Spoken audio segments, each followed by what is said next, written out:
কোনোভাবেই দালালদের হাতে, দালালদের খপ্পরে যেন আপনাদেরকে না পড়তে হয়, এই জন্য আমরা ঘরে ঘরে এই কাজ আমরা অব্যাহত রেখেছি।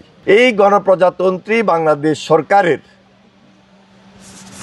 সমাজসেবা অধিদপ্তরের, সমাজ কল্যাণ মন্ত্রণালয়ের অধীনে সমাজ সেবা অধিদপ্তরের যারা এখানে সিনিয়র জুনিয়র কর্মকর্তারা আছেন, এরা প্রত্যেকের বাড়িতে বাড়িতে গিয়ে তথ্যগুলা ঘরে ঘরে কালেকশন করতেছে। ওই বাড়িতে যতটা ঘর থাকবে ততটা ঘরে ওনারা যাইতেছে। গতকালকে থেকে যাচ্ছে এই 5 নম্বর ওয়ার্ডে আগামী কালকের ভিতরে এই তথ্য শেষ করতে হবে, এবং এই কাজ করার জন্য এই ওয়ার্ডে ওনারা 32 জন প্রতিনিধি নিয়োগ করছেন। গতকালকে থেকে কাজ শুরু করেছে।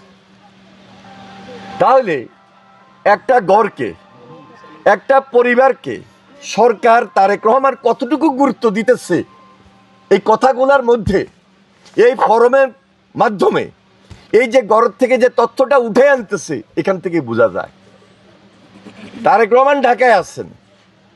তারেক রহমান ঘরেও যান নাই, কিন্তু খবর রাখতেছেন। জেলা জেলায় যাচ্ছেন, কিন্তু বাড়িতে বাড়িতে কাজ হচ্ছে কিনা সেটা একজন তারেক রহমানের পক্ষে নির্বাচিত প্রতিনিধি হিসাবে আমারও দায়িত্ব, সরকারি যারা কর্মকর্তা আছেন তাদেরও দায়িত্ব, ইউনিয়নের যিনি চেয়ারম্যান আছেন ওনারও দায়িত্ব, ইউনো সাহেব আছেন ওনারও দায়িত্ব।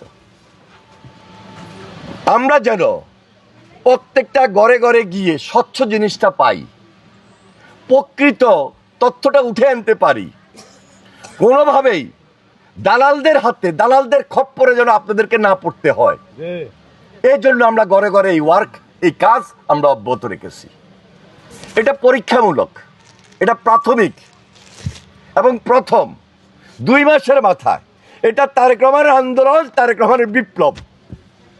যেভাবে তারেক রহমানের পিতা শহীদ রাষ্ট্রপতি জিয়া রহমান এই দেশে গ্রামে গিয়ে, বাড়িতে বাড়িতে গিয়ে, জেলায় জেলায় গিয়ে, থানায় থানায় গিয়ে, উপজেলায় গিয়ে কাজ করেছিলেন গ্রামের মানুষের সাথে, তারেক রহমান ওনারই জ্যেষ্ঠ সন্তান হিসাবে, বেগম খালেদা জিয়ার জ্যেষ্ঠ সন্তান হিসাবে আজকে নতুনভাবে এই বিপ্লবটা শুরু করেছেন, এই আন্দোলনটা শুরু করেছেন। এটাই হলো আজকে ফ্যামিলি কার্ড।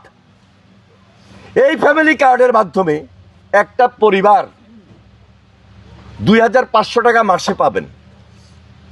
এখন পর্যন্ত এটাই নির্ধারিত, ভবিষ্যতে বাড়তে পারে, অথবা ভবিষ্যতে যে টাকাটা দিবে সেই টাকার জিনিসও দিতে পারে। এখন টাকা, এই টাকা দিয়ে আমরা শুরু করেছি। এটা তারেক রহমানের চিন্তা, তারেক রহমানের তীক্ষ্ণ দৃষ্টি, তারেক রহমানের দূরদর্শিতা থেকে, জ্ঞান বুদ্ধি থেকে আজকে আমাদের এই ফ্যামিলি কার্ড।